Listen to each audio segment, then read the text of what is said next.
Hi guys, welcome back to Actually Satisfactual.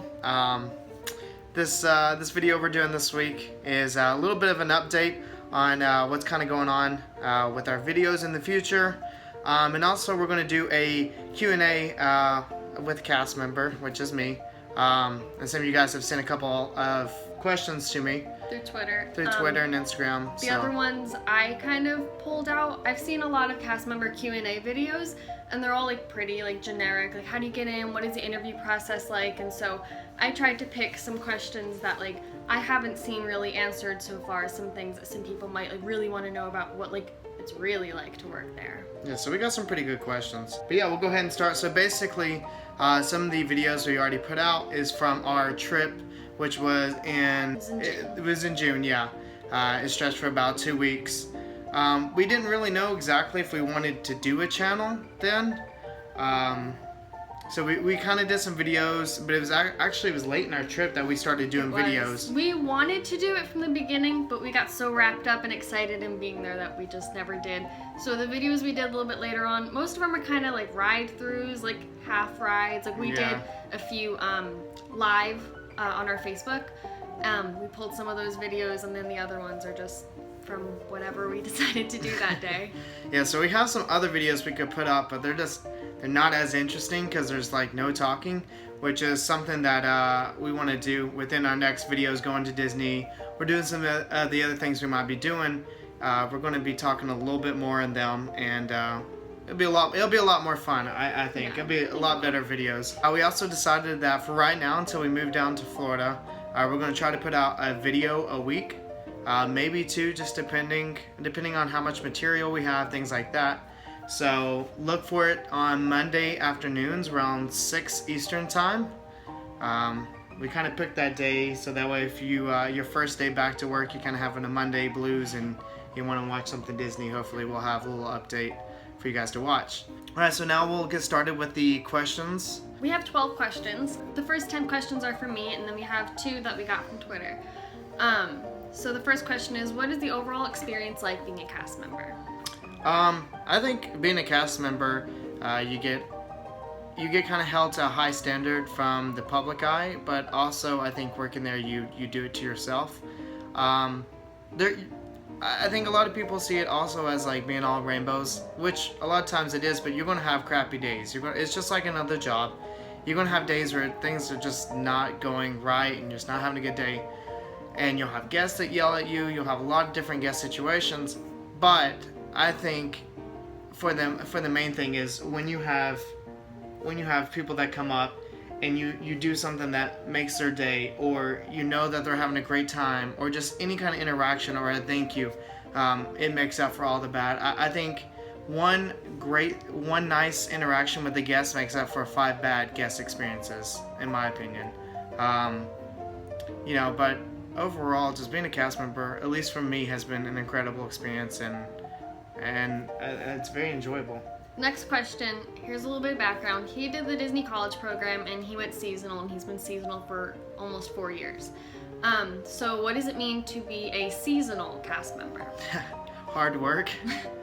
That's basically what it is, because so when I did my CP, it was in the spring of 2013, and back then, being a seasonal cast member was a little bit different. After my CP ended, I basically went up to my boss and I was like, hey, I want to go seasonal. And they said, okay, you're seasonal. And they said, you know your requirements? And I said, yeah. I knew my requirements from talking to a couple other people. But basically, you keep 150 hours. I'm going to say now, because things have changed with seasonal. But for now, being a seasonal cast member, you have to do 150 hours within a year. So from January to December, you got to have 150 hours worked, which honestly isn't too bad. I go down at least a month in the summer and I get my 150 hours and more. It is hard though, because with seasonal, you're not guaranteed hours. You're not guaranteed a schedule at all. Like, you can put in to get availability and stuff like that, but it's not a guarantee. So sometimes I go down there and I'll put in my whole week as available and I won't get anything scheduled. So it's kind of hard. You got to talk to people, try to pick up shifts from other people. Yeah, that recently happened when we went down for a little while in May. Yeah. He put in for a whole week, and none of his seasonal friends that were down there could get hours, so everyone was just having to pick up. Yeah, so it's a little hard. I mean, it does come with its benefits. I mean, obviously you get like park tickets, things like that. It's almost the same as being part-time, full-time, except you take the benefits and almost cut them in half. But it's fun. It's for me for right now I'm still in school, so during the winter breaks and summer breaks I get to go down there and I get to have fun working for like a whole month or so. Third question is, how do you have to work to keep your seasonal status? Like, what do you have to do? So basically I kind of already touched on that with 150 hours. You just got to maintain that within the year. The other thing is you got to keep up with your proficiencies. Basically, it's like a normal job. Maintain your level of work and stuff to keep the seasonal status. And what about submitting your hours? yeah, oh yeah, that's another good point. So every quarter you have to submit your availability. You don't even have to submit a day to work. You just have to say like, hey, I can't work this month. Or I can. They've been giving you calls. Yeah, to remind you. They never used to give them calls. thing. You would have to like be on point. But now they call him up every quarter whenever he needs to. Yeah, so that's nice. It's always a nice reminder. And obviously, do your job good, because you can get points.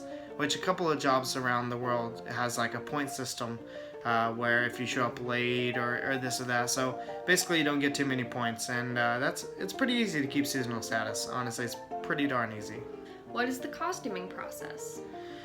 Costuming is really cool. Where I work at studios in our costuming building, it's a pretty decent sized building, and you walk in and all you see is just rows of costumes, and basically it's kind of simple. You go in, you pick out the clothing you want, and you check it out. I mean, it doesn't get much harder. It's pretty simple. Just go in, check it out, and you're done. Some things have like a date you can hold on to them too, but I'm not sure which items are like that. Another thing about costuming, how many costumes do you get to take out at a time? Like how many like pieces? I think it's five pieces of each at a time. Is that just like shirt and pants, or does that include like belts? Yeah, I'm not sure about belts, but like accessories. So like at Rock Roller Coaster, I have a shirt, I have shorts, and I also have a vest I have to check out. Those I think I can get up to 5. I could be wrong on this. I haven't ever exceeded my limit, so I'm just going by what I think it is and what I think I've heard before. But I think it's 5 at a time. What are the less talked about parts of the Disney look? So like a lot of people know you guys keep your nails a certain length, and your hair has to be like a natural color. Your makeup can't be like crazy. But what are the less talked about parts? Like for guys, like with their beards and stuff. Like it says you can have beards, but it doesn't say what you can have. You can't have this. You can't have this. This is my off season. This is my out of work season beard. I think the main thing is presentable. It first starts off with being presentable because the Disney look, as everybody knows, is very, very iconic. And you have to look clean, you have to look approachable. So as far as that goes, with the guys, yeah, the beards, like this doesn't work. Even if this is nice and clean and looks like on point, you still can't have it.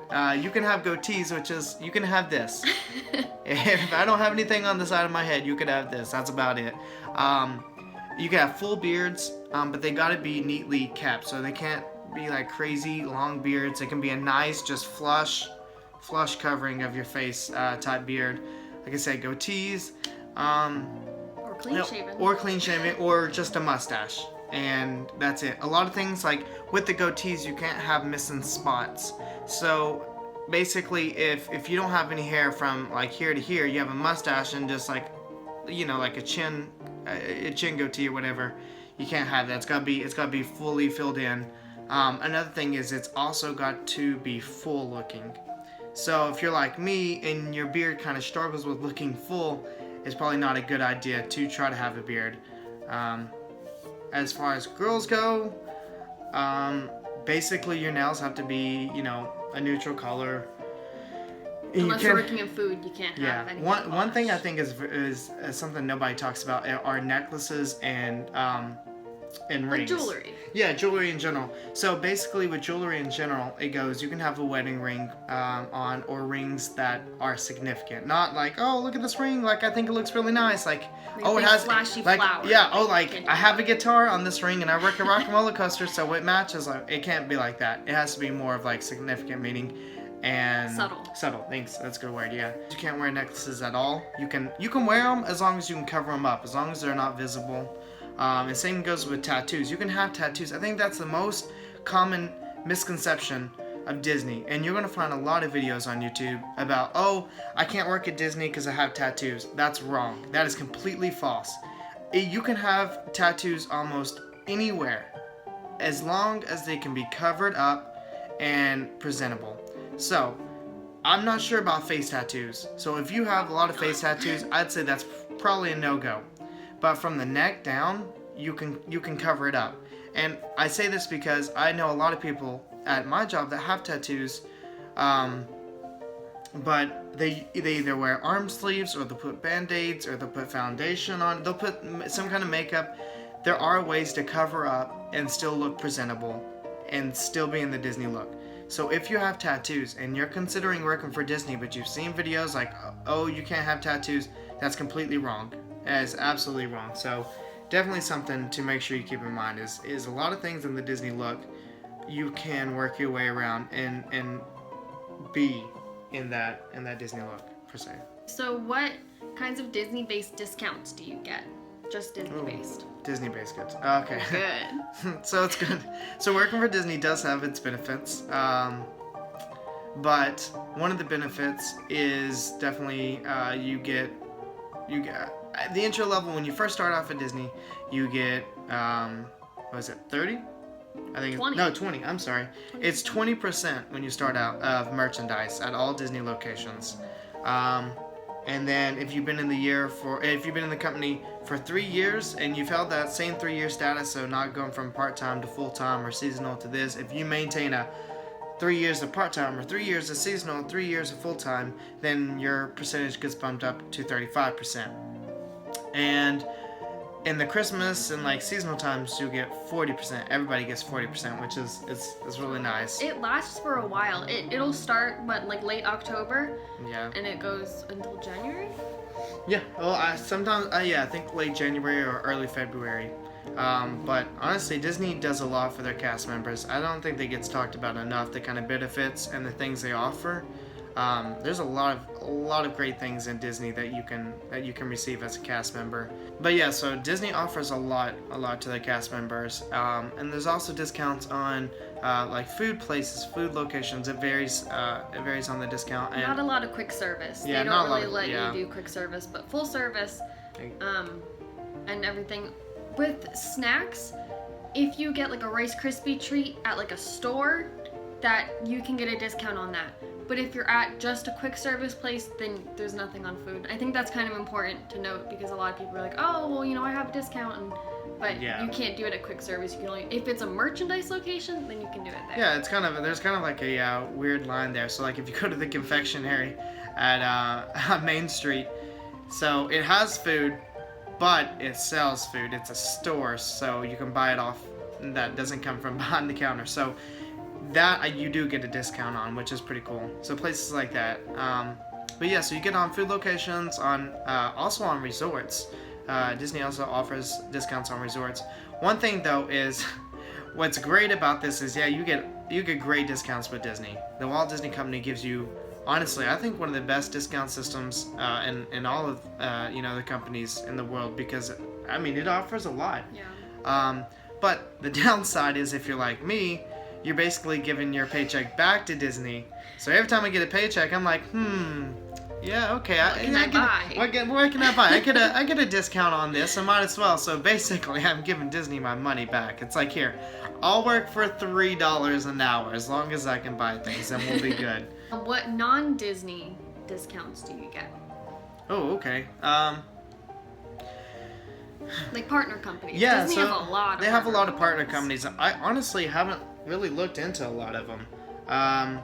There are some things I know. For example, when I was on my Disney college program, there's So when I was on my Disney college program, there was places that it wasn't that they partnered with Disney, but because they had a lot of, I guess, college program kids there, they would offer. So like CC's gave me an awesome discount. I don't remember what it was, but I would always go to CC's because they give me a discount. So there's places all around the Disney area that if you are a cast member, you can just show your ID and you'll get a discount. But Disney offers it a lot of different places. But like I said, I haven't really checked into it. It'd probably be a good idea. What about with Sprint? With Sprint? Oh yeah, that's true. So I have Sprint as my cellular provider, and and so I forgot what the discount is, but since I work for Disney, it's like 10% or something. It's small, but they give you something. Yeah, it's better than nothing. So I mean, check it out. Like if you're a cast member. Yeah, if you're a cast member and you have a cell phone, which you should. Most everybody has cell phones now. But yeah, go call your cell phone provider and see if they offer discounts, because I think a lot of them do. Do your discounts improve the longer you're with the company? I'm not going to ask that because I already answered that. So yes, they do. How many tickets do you get for your friends and family to use? It's confusing. Yeah, it's... First time I heard it, I was like, I don't understand this at all. I'm gonna try to break it down as simple as possible. Seasonal, it goes by hours now. So if you work 150 hours within the year, from when you get the 150 hours, they'll send you tickets, which are 3 cards. They send me 3 cards, and that's 1 pass each for a park hopper. So I can either get 3 people in on 1 day, or I can get 1 person in on 3 days. However you want to use that. And they don't have to be used consecutively. You can spread them across the year if you want. And also with part-time and full-time, they get a lot. I'm not exactly sure. I think it's 16 total tickets, but they don't go by hourlies. So the hours, so you get 16 for the year. That reminds me, going back to the 150 hours, for me, you get 3 tickets. Add on another 150 hours, you're up to 300. That's 3 more tickets. I think you can get up to a total of 9 tickets at the max.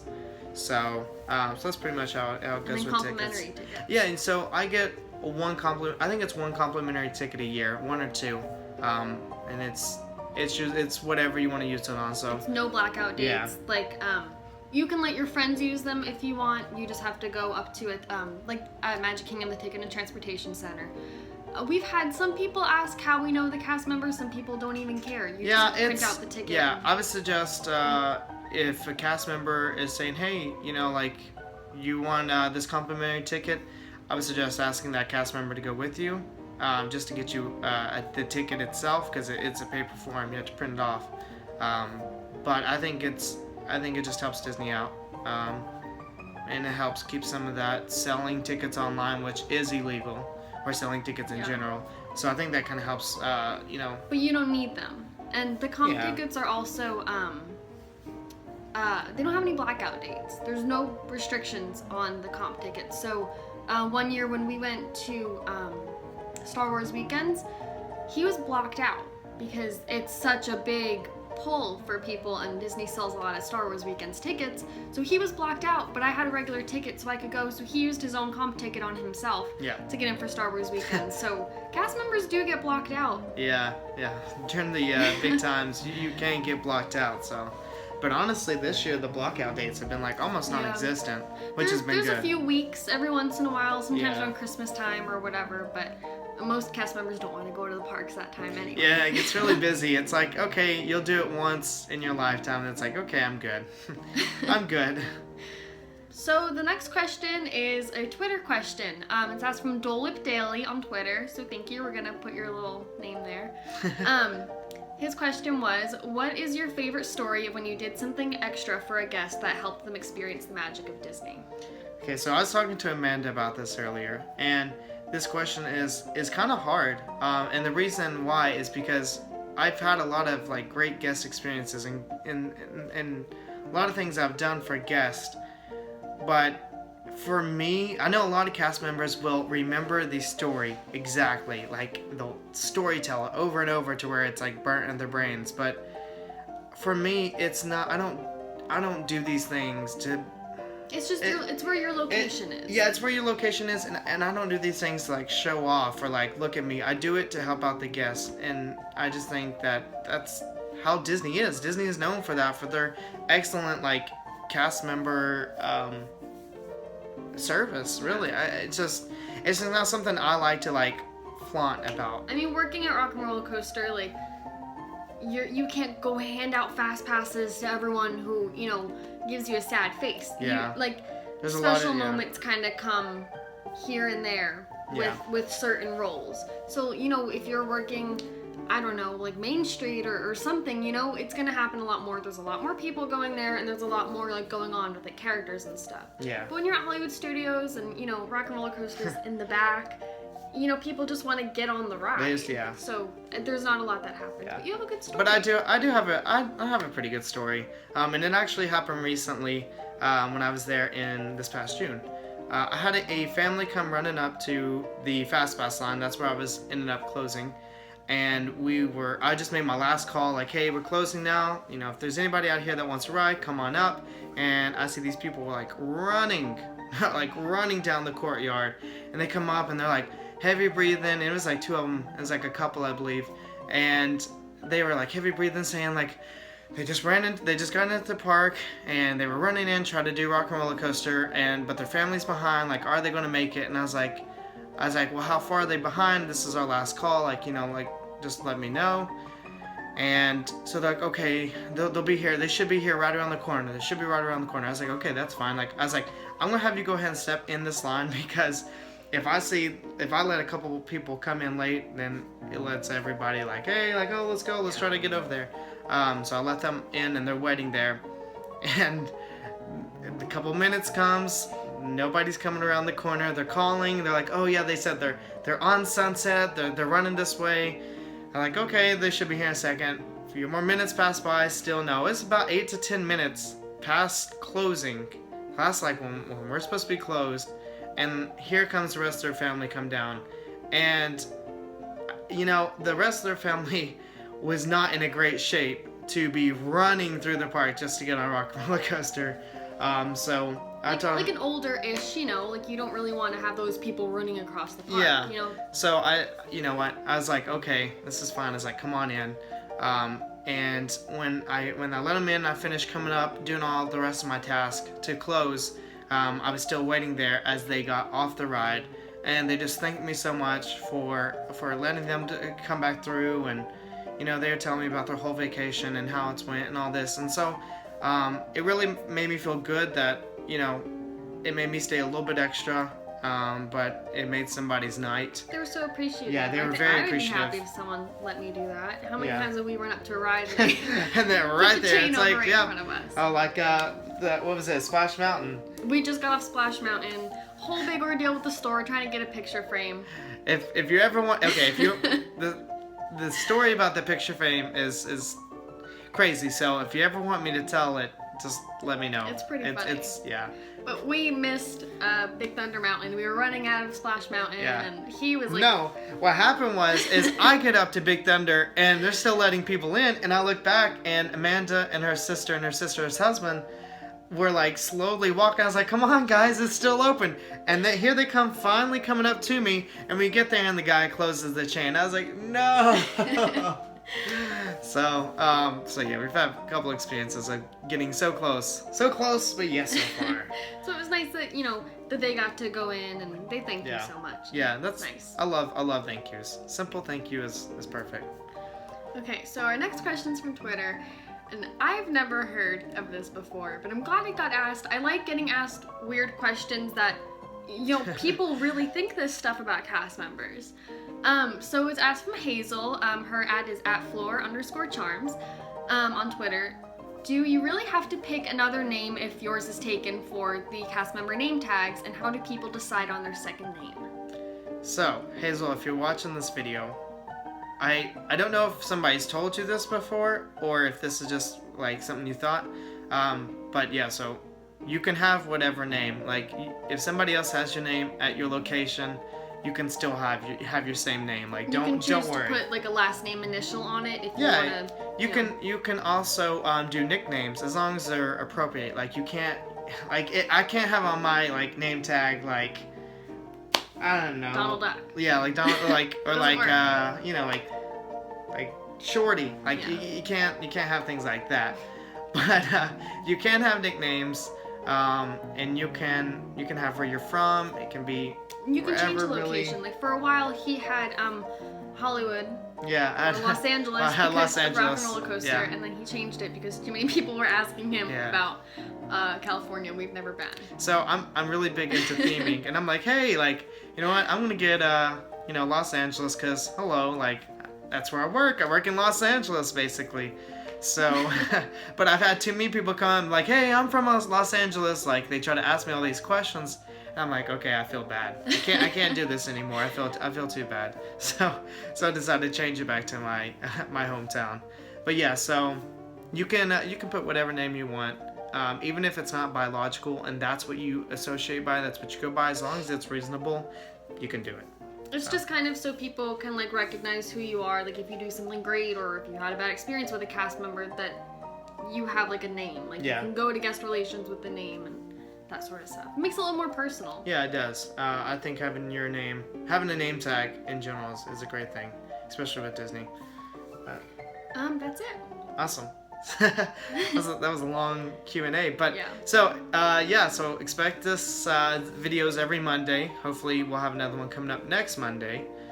But if you have any questions, like send us a any other cast message, member send us like a questions. comment, anything. Yeah, write anything. a comment, write to us on Twitter, or anything, or or Instagram, anything really. Yeah, we're going to get to it. We'll do probably another Q&A eventually in the future. So if you have any questions, like just send them to us. Like weird questions, like rumors, whatever you've heard, because he finds out a lot from working there, and it's nice to give people like an insight of not just the typical stuff that you see in all there are things I can't talk about, and I won't push the limits on those.